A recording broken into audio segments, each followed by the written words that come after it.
우리 함께 하나님의 말씀 찾아 읽겠습니다. 로마서 12장 1절과 2절 말씀입니다. 로마서 12장 1절과 2절 말씀입니다. 우리 같이 함께 읽겠습니다. 그러므로 형제들아, 내가 하나님의 모든 자비하심으로 너희를 권하노니 너희 몸을 하나님이 기뻐하시는 거룩한 산제물로 드리라. 이는 너희가 드릴 영적 예배니라.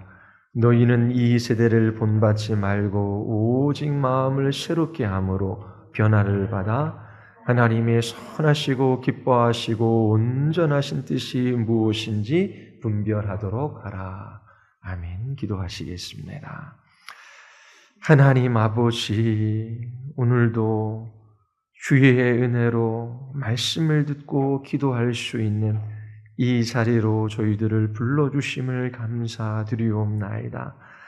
오늘도 주께서 우리에게 말씀하여 주셔서 우리를 이 땅에 보내시고 살게 하신 주의 기뻐하시는 뜻이 무엇인지를 분별하게 하시고 저희들이 오직 예수 그리스도의 이름을 높이는 예배자의 삶을 살아가게 하여 주시옵소서. 하나님, 참으로 우리와 같은 죄인들을 부르셔서 주의 자녀 삼아주심을 감사드리옵나이다. 우리를 위하여 계획하시고 행하신 그 모든 하나님의 자비하심과 그 은혜로 인하여 기쁨과 감사가 넘치게 하시고 우리의 모든 삶이 주님을 향한 노래가 되게 하여 주시옵소서. 성령 하나님께서 오늘도 이 기도 모임 가운데 역사하여 주시기를 간절히 원하오며 예수 그리스도의 이름으로 기도드리옵나이다. 아멘. 로마서 12장 1절부터 2절까지는 그리스도인의 삶의 원리에 관하여 우리에게 가르쳐주고 있습니다. 그리고 3절부터 구체적으로 그리스도인들이 교회 공동체 안에서 또 이 세상에서 어떻게 살아가야 하는지 우리에게 권면해 주고 있습니다. 첫 번째 시간에 하나님의 모든 자비하심으로 라고 하는 제목으로 여러분들에게 설교를 했지요.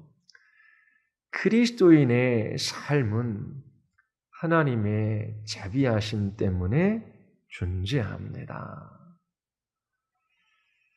그리스도인들은 하나님의 자비하심으로 인하여 죄의 지배 아래서 그리스도의 은혜로운 통치 아래로 옮겨졌습니다.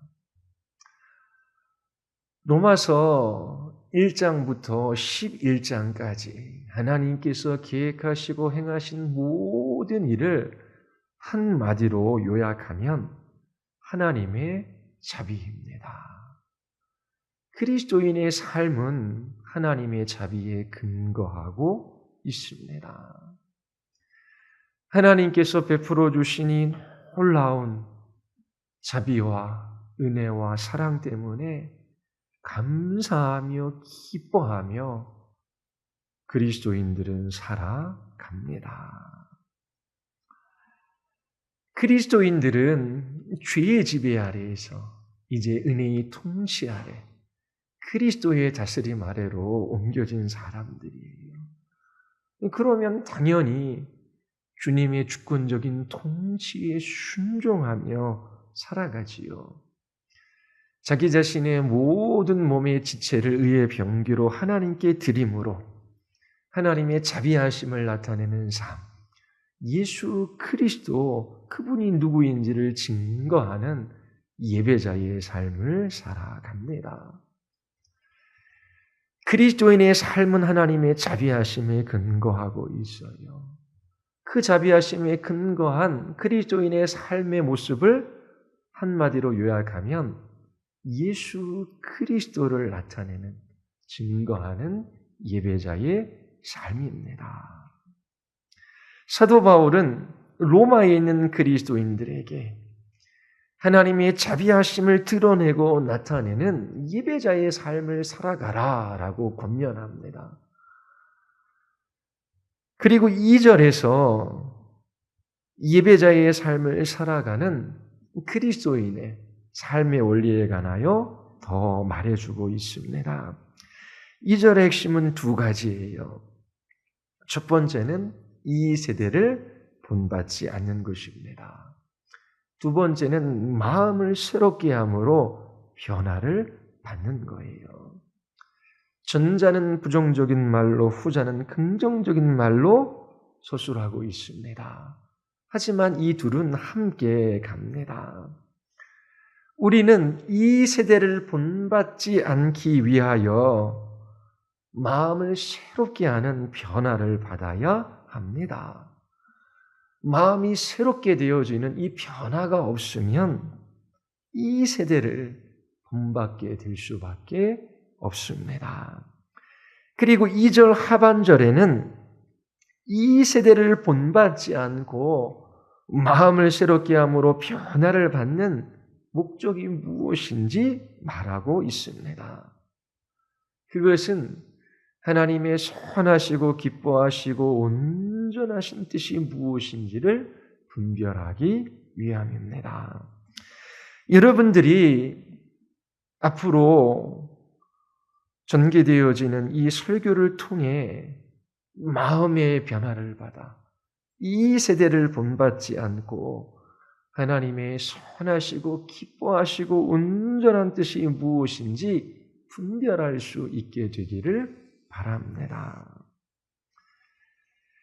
바울은 로마에 있는 그리스도인들뿐만 아니라 오늘 우리에게도 동일한 것을 권면합니다. 이 세대, 이 세상을 본받지 말라라고 하는 거예요. 그러나 사도 바울은 다른 서신서에서 이렇게도 말해요. 내가 여러 사람에게 여러 모습이 된 것은 아무쪼록 몇 사람이라도 구원하고자 함이니. 자, 사도 바울이 여러 사람에게 여러 모습이 되었다라고 말합니다. 여기에서 한 가지 의문이 드는 거예요. 어떻게 이 세대를 본받지 말라라고 하는 이 권면과 내가 여러 사람에게 여러 모습이 된 것은 구원하고자 함이니 라고 하는 이 바울의 진술이 조화를 이룰 수 있느냐라고 하는 것입니다. 여러 사람에게 여러 모습이 되면서도 어떻게 이 세대를 본받지 않을 수 있을까요? 또 고린도전서 10장 33절에 보면 나와 같이 모든 일에 모든 사람을 기쁘게 하여 그들로 구원을 받게 하라. 자, 사도 바울은 이 세대를 본받지 말라라고 해요. 동시에 모든 일에 모든 사람을 기쁘게 하라라고 권면합니다. 이 두 가지는 모순 같아요. 이 세대를 본받지 않으려면 세상을 등져야 합니다. 그런데 어떻게 세상을 등지지 않으면서도 이 세대를 본받지 않을 수 있을까요? 어떻게 이 세대를 본받지 않으면서도 모든 일에 모든 사람을 기쁘게 할 수 있을까요? 예전에 한 신혼 부부를 신방한 적이 있어요.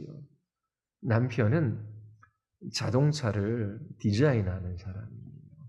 또 아내는 약사였어요. 젊은 부부입니다. 아파트에 갔더니만 조금 오래된 아파트인데 가구가 다 주워온 거예요. 다 주워온 거를 거의 사용하더라고요. 둘이 벌면 꽤 많이 벌 텐데 차도 안 사요. 왜 차를 안 사냐? 그러니까 환경오염 때문에 그래요.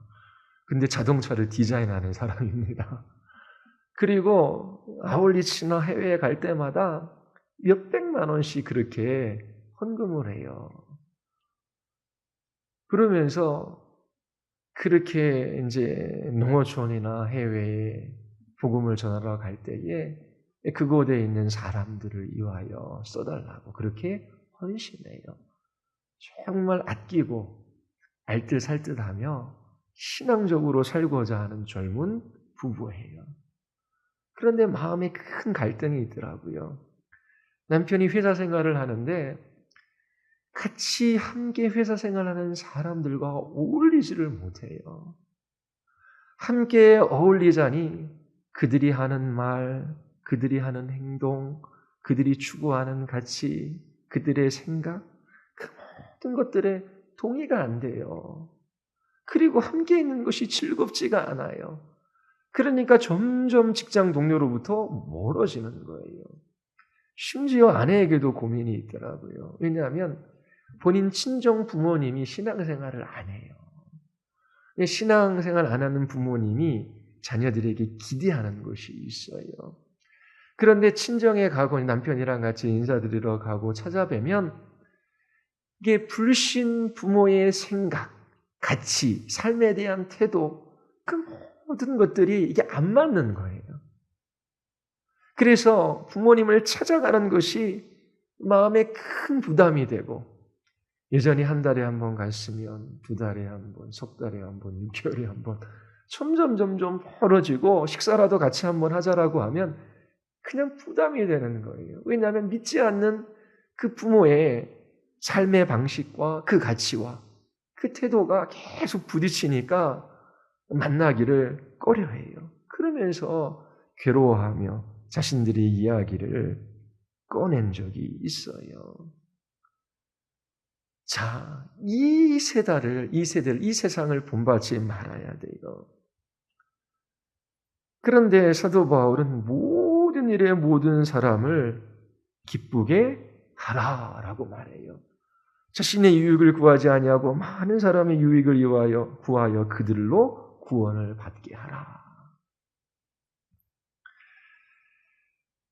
사도 바울이 갈등하는 가운데 갈팡지팡하면서 다른 이야기를 하는 것은 아니겠지요. 분명히 사도 바울은 이 세대를 본받지 않으면서도 여러 사람에게 여러 모습으로 대하며 또 모든 일에 모든 사람을 기쁘게 하는 그 삶의 비결들을 알고 있었어요. 그래서 이렇게 권면하는 것 아닙니까? 자, 오늘날도 많은 사람들이 갈등해요. 그래서 이러한 질문에 답해보고자 합니다. 자, 어떻게 세상을 등지지 않으면서도 이 세대를 본받지 않으면서도 어떻게 모든 일에 모든 사람을 기쁘게 할 수 있을까요? 이러한 질문에 대하여 성경적인 방식으로 사고할 수 있도록 여러분들을 돕고자 합니다. 그래서 이 세대를 본받지 않고 마음을 새롭게 함으로 하나님의 기뻐하시고 선하시고 온전한 뜻이 무엇인지를 분별할 수 있는 그리스도인들이 될 수 있기를 바랍니다. 바울은 분명히 세상을 본받지 않으면서도 구원을 위하여 여러 사람에게 여러 모습이 되었어요. 모든 일에 모든 사람을 기쁘게 하며 살았습니다. 바울은 이 두 가지에 있어 갈등이 아니라 이 두 가지 사이에서 균형을 잡고 있었어요. 이 두 가지, 세상을 본받지 않으면서도 모든 상황 속에서 모든 사람을 기쁘게 하는 이 삶, 이것을 잘 드러내는 문장이 하나 있어요. 그게 뭐냐면 우리는 이 세상에 살지만 이 세상에 속해 있지 않습니다. 이 두 원리는 항상 긴장 관계에 있어요. 자, 복음은 우리로 하여금 자, 이제 예수 믿고 구원받았으니 너희들끼리 무리를 이루고 저기 산속으로, 요즘에 보니까 TV에 그 과천에 있는 한 여목사님, 피지에 400명이 이주를 했대요. 마지막 남은 파라다이스라고요. 600명이라고 신문기사에는 나왔더라고요. 대단하죠. 그렇게 400명이나 600명이나 다 헌금하고 팔고 피지까지로 그렇게 이민 가게 하니까요. 자, 그처럼 너희들은 구원받았으니 피지에 가서 너희들끼리 마지막 지상 낙원을 이루며 살아라. 복음은 그렇게 말하지 않아요. 복음은 세상을 등지지 말고 날마다 하나님이 주신 가정, 직장, 교회, 이 세상 그 한복판에 한가운데 서서 살아야 한다라고 말해요. 동시에 복음은 우리에게 이 세상은 우리의 본향이 아니래요. 우리는 나그네요, 외국인이에요. 이 땅에서 순례자의 삶을 살아가야 한다라고 말합니다. 그리스도인들은 이 세상 한복판 가운데 살아가지만 이 세상에 속해 있지 않아요. 예수님께서도 이렇게 기도하십니다. 내가 비옵는 것은 그들을 세상에서 데려가기를 위함이 아니요. 자, 이제 나를 믿고 구원받았으니 여기에서 너희들끼리 지상 낙원을 만들고 살고 내가 오면 너희들을 주님의 하나님의 나라로 천국으로 옮길 것이다. 아니면 예수님 믿는 즉시 내가 너희를 좋은 천국으로 옮겨갈 것이다. 그런 게 아니라 그들을 세상에서 데려가기를 위함이 아니래요. 그리고 17장 16절에 보면 내가 세상에 속하지 아니함 같이 그들도 세상에 속하지 아니하여 싸움나이다. 구원받은 그리스도인들이 이 세상에서 살아가야 한다라고 예수님께서 말씀하셔요. 이 세상에서 살지만 그들이 이 세상에 속한 사람이 아니다라고 또한 말씀하십니다. 분명히 그리스도인들은 세상에 속해 있지 않아요. 그러나 이 세상을 떠나 살아가는 사람들이 아닙니다. 나그네요, 외국인으로서 순례자의 삶을 살아가요. 그런데 이 세상 한복판에서 살아가요. 세상을 떠날 수가 없습니다.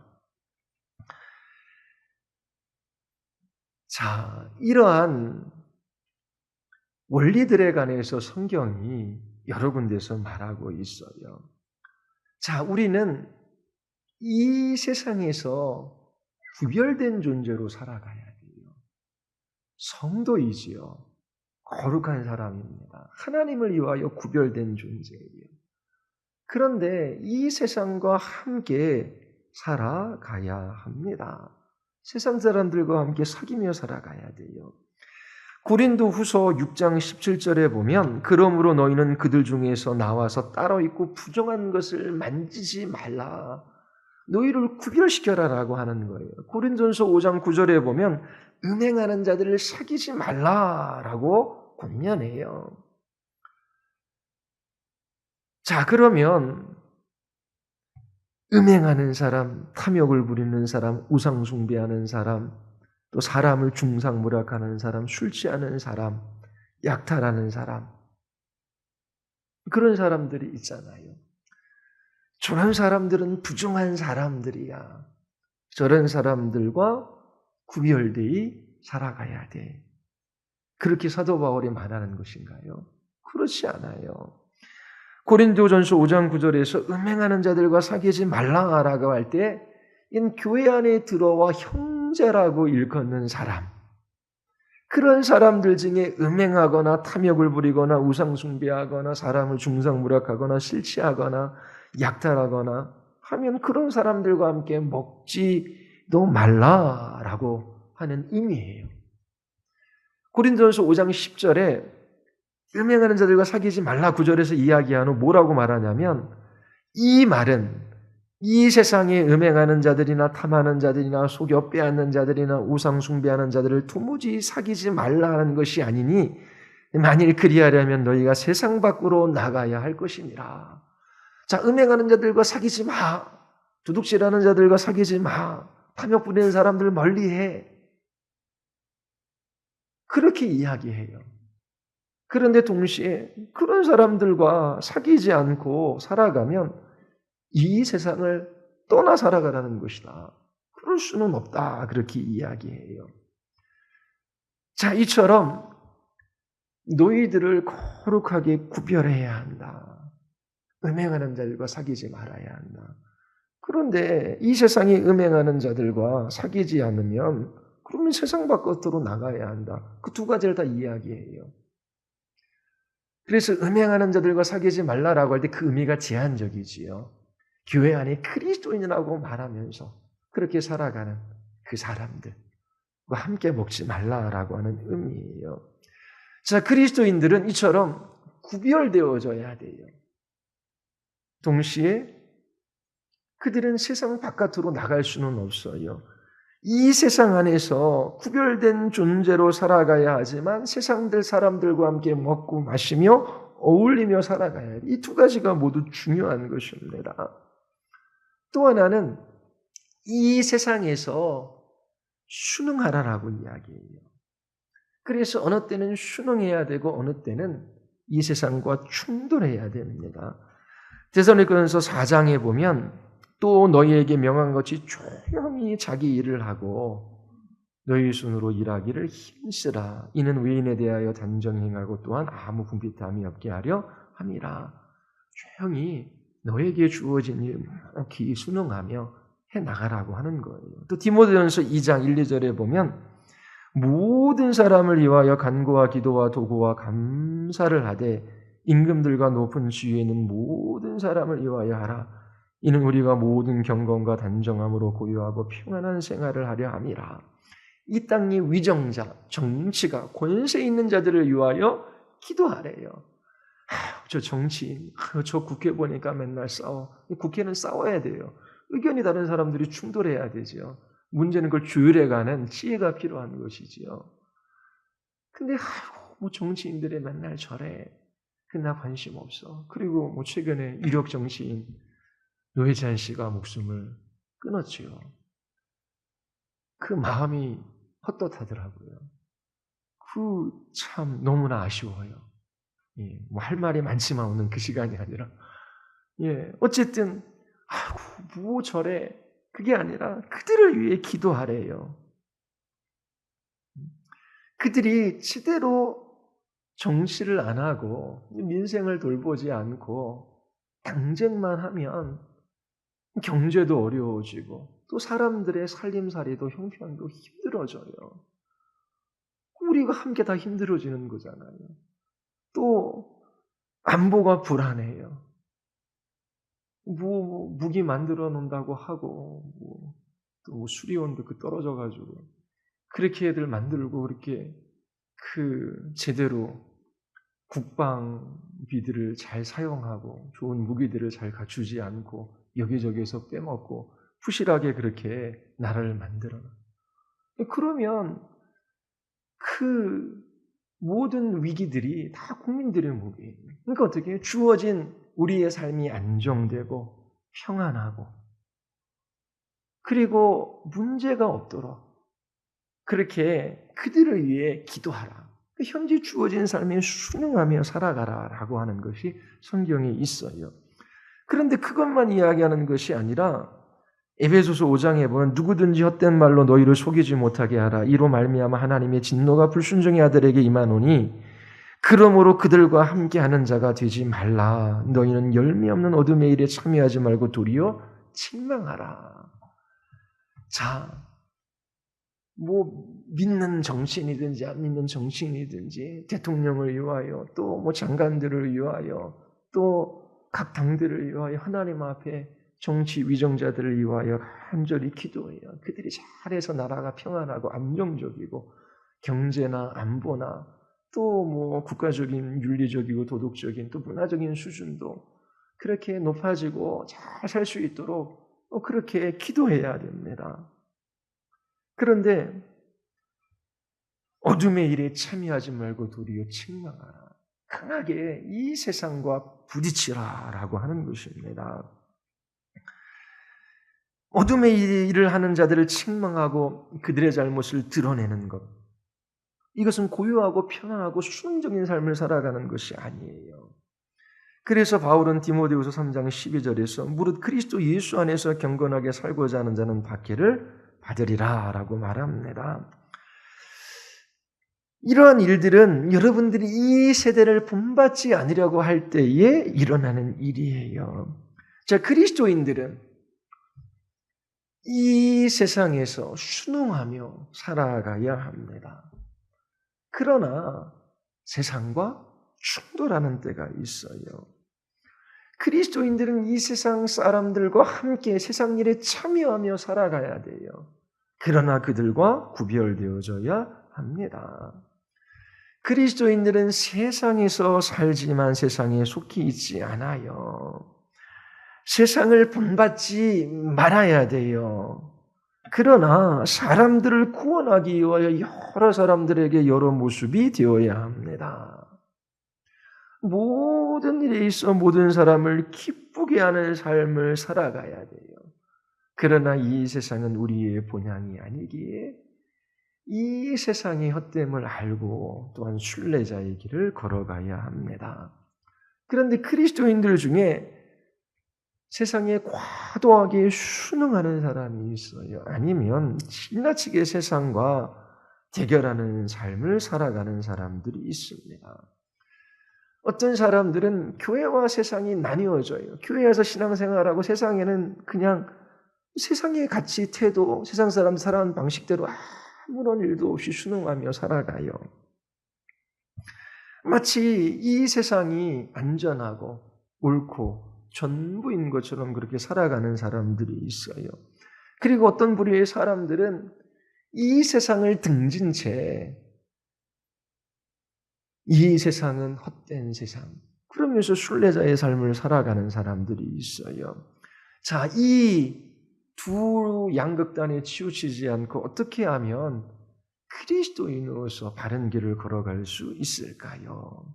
그것은 바로 우리가 이 두 가지 긴장 관계 속에서 살아가는 사람임을 알아야 하는 거예요. 이 긴장 관계에 놓여져 있는 사람임을 알아야 합니다. 성경이 이것에 대하여 우리에게 무엇을 말하는지 깨달을 수 있어야 돼요. 이런 원리가 구체적인 삶 속에서 아주 다양하게 적용되어질 수 있어요. 자, 1, 2절은 원리니까 원리를 중심으로 말씀을 드릴게요. 자, 창조의 관점 속에서도 이 두 긴장 관계가 있어요. 이 세상에서 살아가지만 세상에 속해 있지 않지요. 고린도전서 10장에 보면 시장에서 파는 그것에 관하여 양심을 위하여 묻지 말고 먹으라라고 그래요.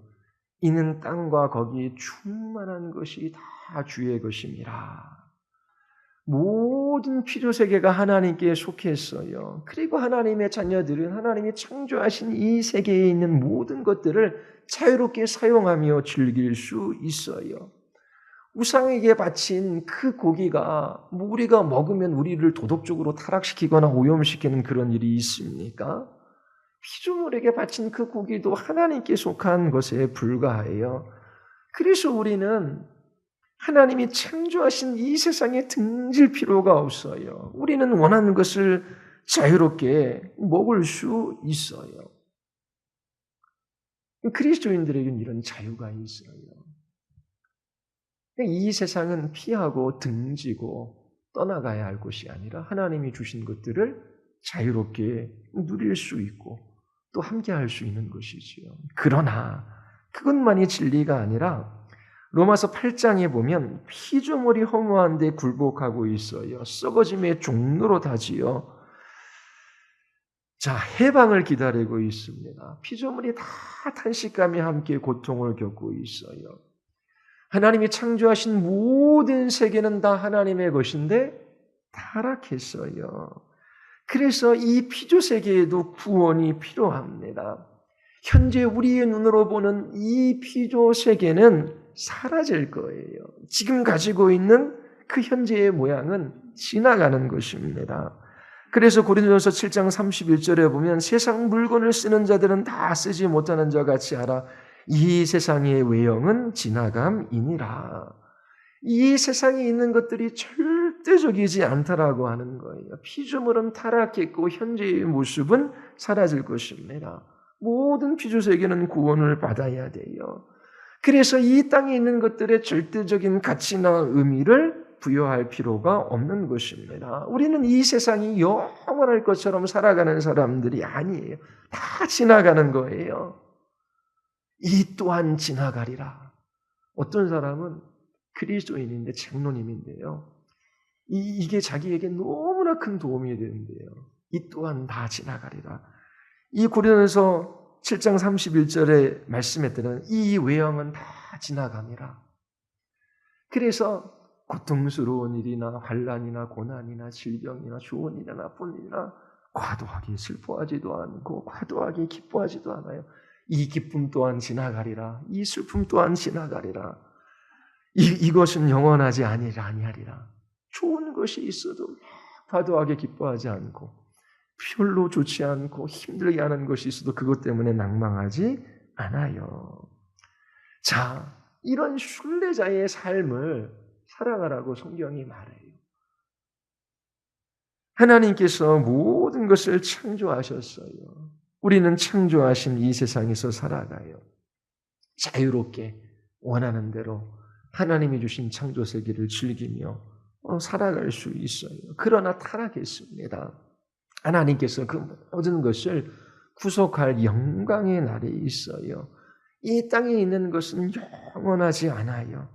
그래서 우리 모두는 하나님이 창조하신 이곳에서 살지만 우리의 머물 집은 아니지요.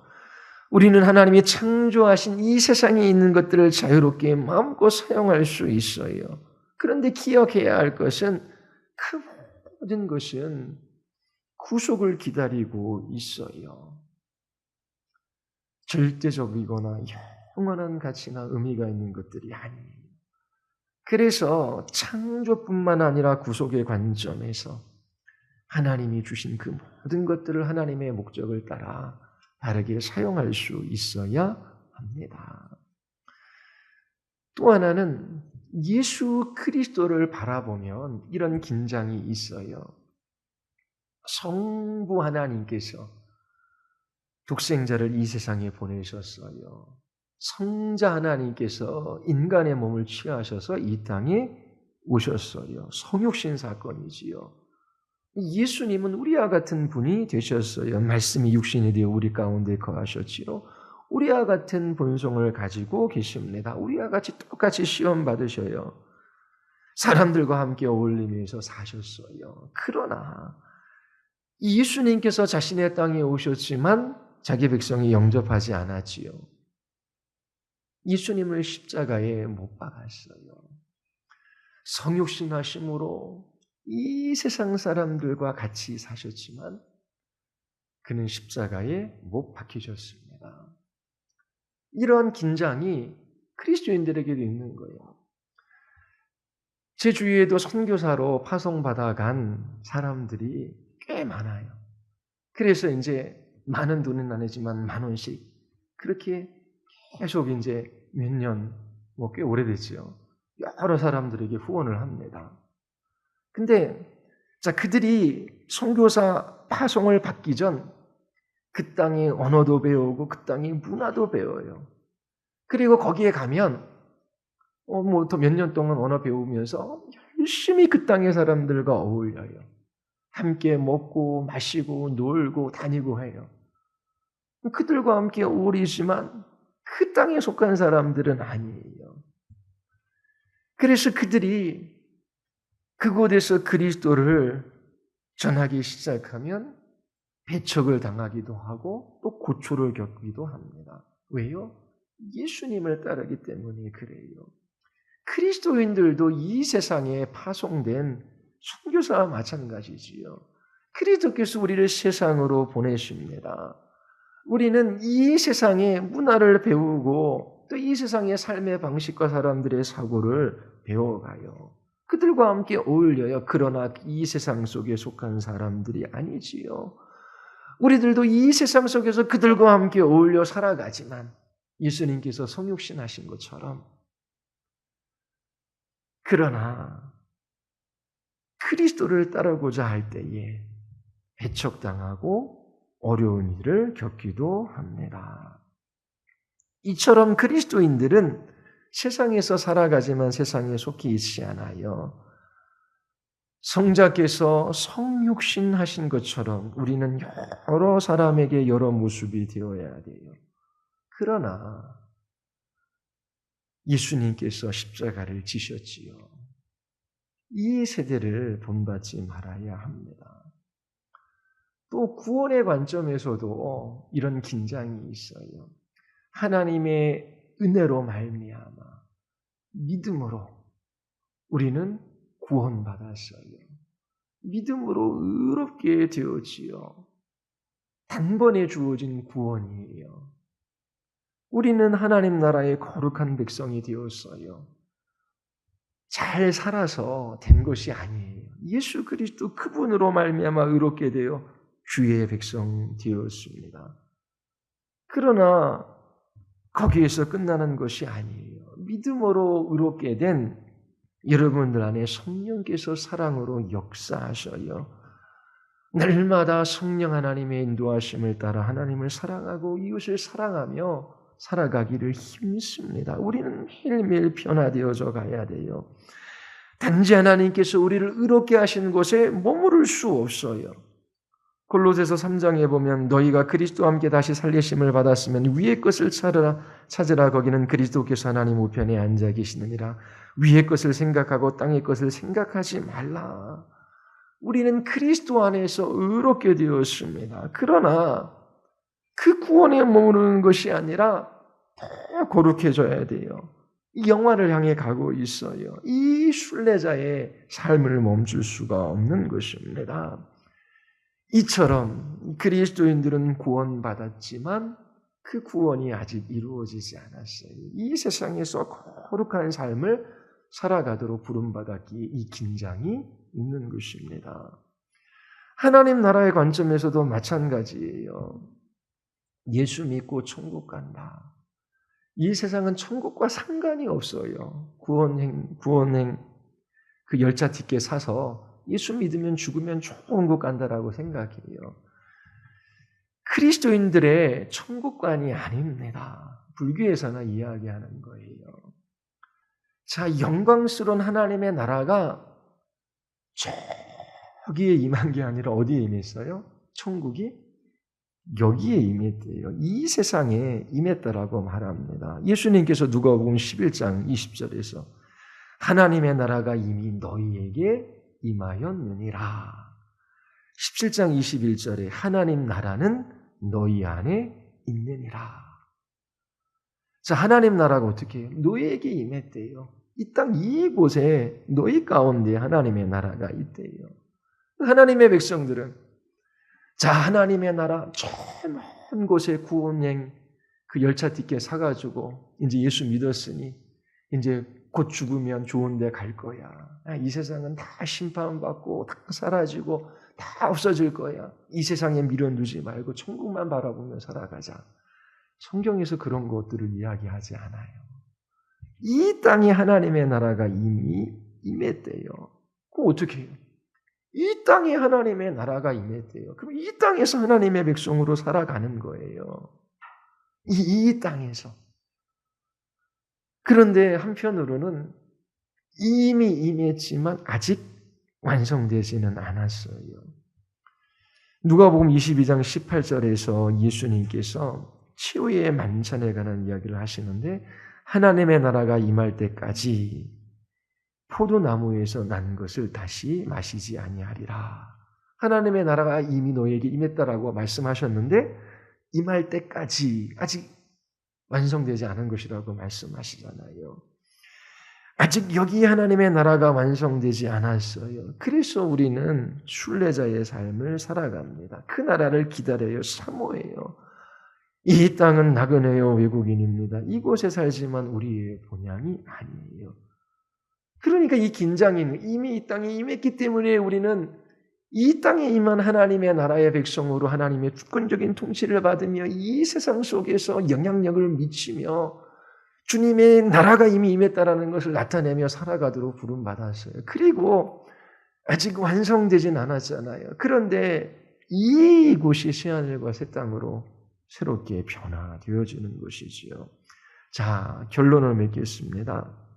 사도 바울이 이 세대를 본받지 말라라고 말하는 것은 한쪽 면을 강조하는 것이지요. 여기는 본향이 아닙니다. 이 세상 사람들의 생각이나 사고나 가치나 삶의 방식을 쫓아 살아가지 마십시오. 우리는 나그네요 외국인으로 부름을 받았습니다. 우리는 순례자입니다. 우리의 본향은 따로 있습니다. 이 세상을 본받지 마십시오. 한쪽을 강조하는 것 너무나 중요하지요. 그러나 매일매일 삶 속에서 좀 더 크게 볼 수 있어야 합니다. 그리스도인들은 이 세상에 살아가도록 부름을 받았어요. 이 세상에서 살아야 돼요. 이 세상을 벗어나는 것이 그리스도인의 삶이 아닙니다. 세상 속에서 살아가지만 이 세상 나라에 속하지 않는 사람의 삶의 균형을 유지할 수 있어야 합니다. 그리스도인들은 세상과 충돌하며 갈등하며 살아가요. 그러나 선교적인 사명을 위해 그들과 같이 되어져야 합니다.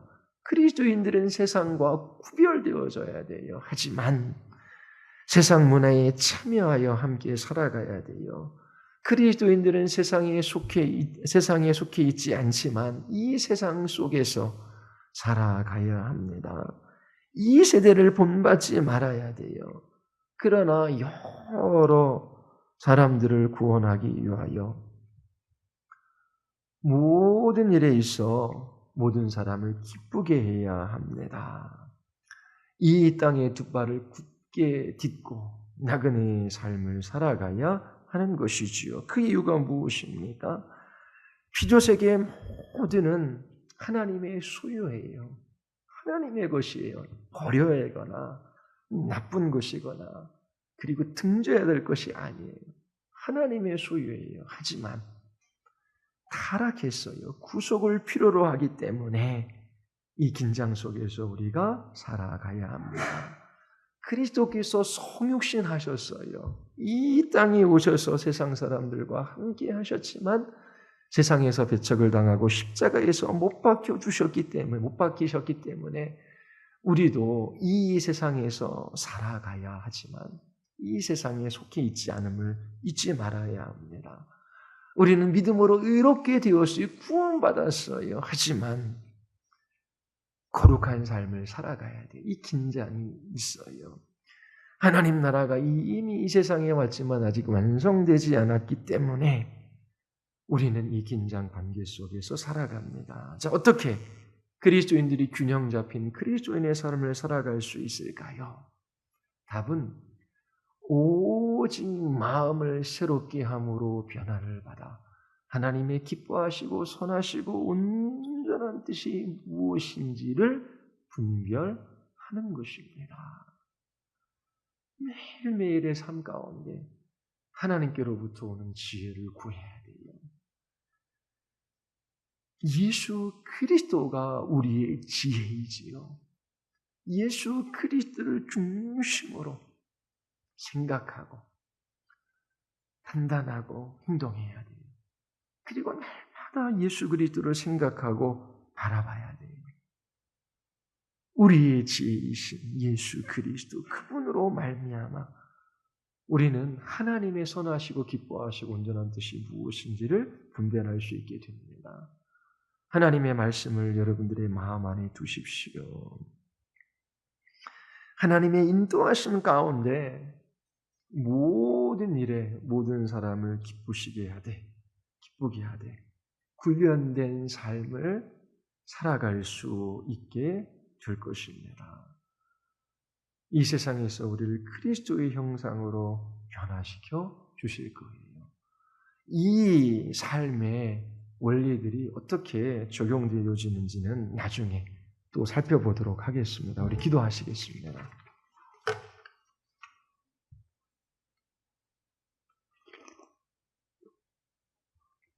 우리 이 시간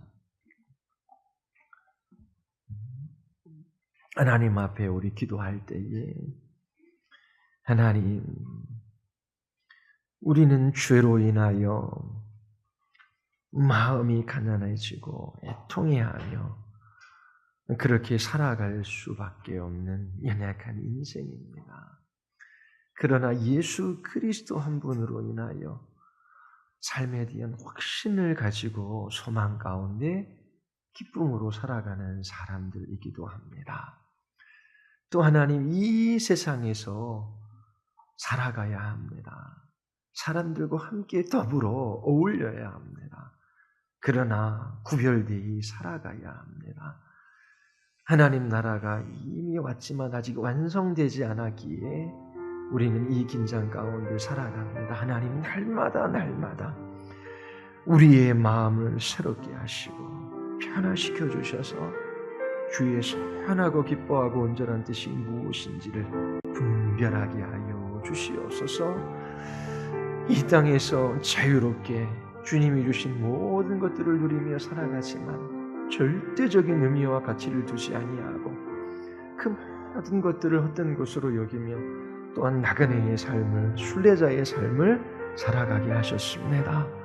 하나님, 참으로 이 그리스도인의 삶의 원리들을 깨닫고 이해하게 하시고 이 땅에서 하나님의 사람들로 영향력 있는 그리스도인, 이 세상 사람들에게 그리스도가 누구인지를 증거하며 나타내는 그리스도인들로 살아가게 해주십시오. 우리 같이 한번 우리 하나님 앞에 우리 기도하시겠습니다.